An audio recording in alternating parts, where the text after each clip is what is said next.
four guys of Mitchell, Schooler, Johnny, and Jalon. What's separating them from the rest of the pack of Dimitri Birch and Daywood and some of the freshmen? What are those guys needing to improve on to be able to help you with receiving?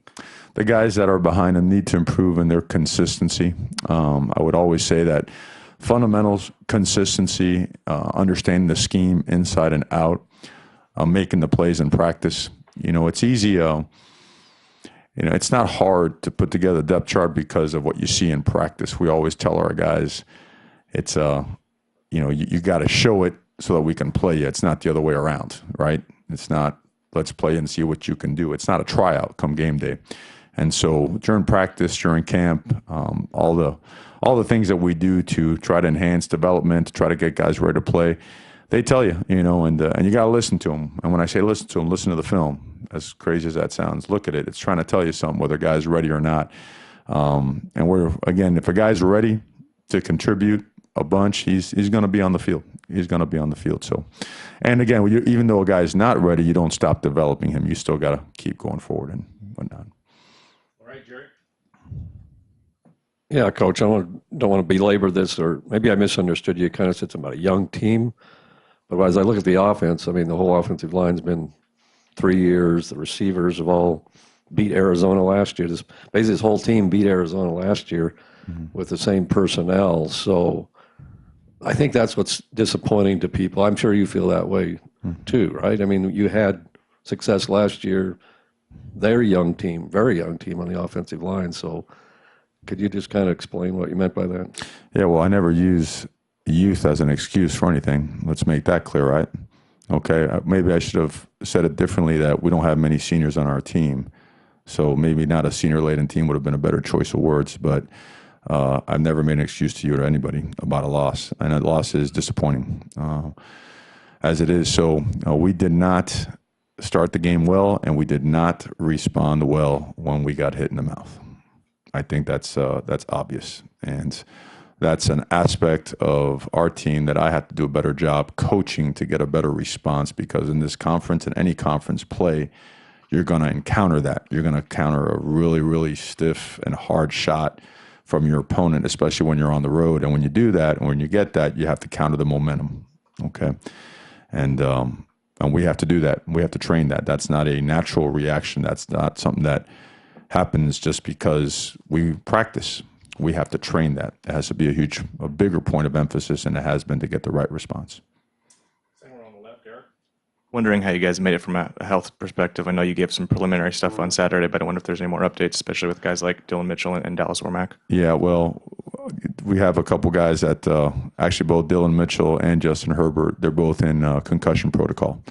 And it's something that I don't have, any time that the doctors choose to put someone in concussion protocol is we just leave it in the hands of them, and they let us know exactly what goes on to determine exactly if and how extensive that injury should be.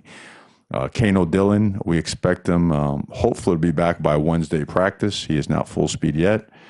Austin Falu, we expect him back this week, hopefully by tomorrow, if not the latest Wednesday. Lana is back.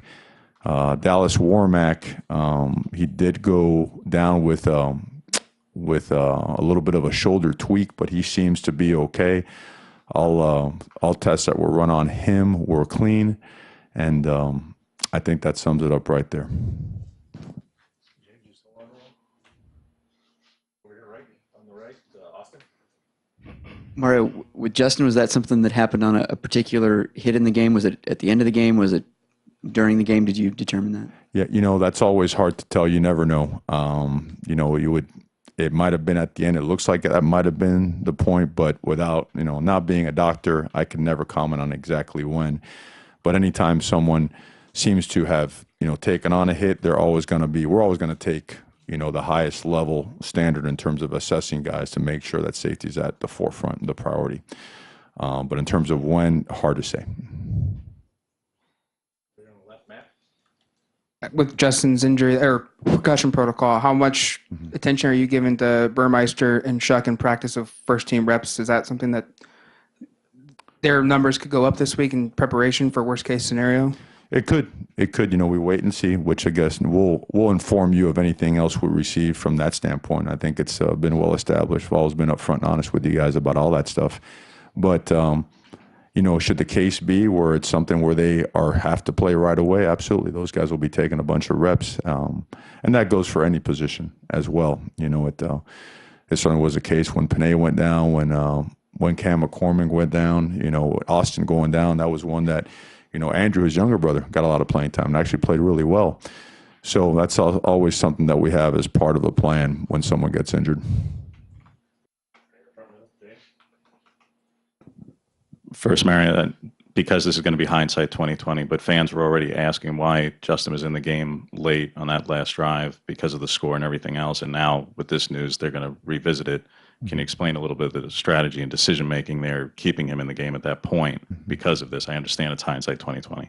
And my other question would be about UCLA's safety. He seems to be a very prolific player for his safety, tackle-wise and stuff. Can you comment on his play this season? Sure. In terms of us and playing towards the end of the game, we were not having much offensive success, and we wanted to end the game on some type of positive note offensively. We want to be able to move the ball and to get out of there having at least some sort of confidence in moving and potentially scoring. In terms of the safety, he's a good football player, and he showed up a lot last year against us, made a lot of plays, gets downhill in the run game, makes a lot of tackles, and is excellent in pass coverage. So he's a complete football player. That certainly is someone that you must account for on every single play. All right. Thank you. Okay, thank you.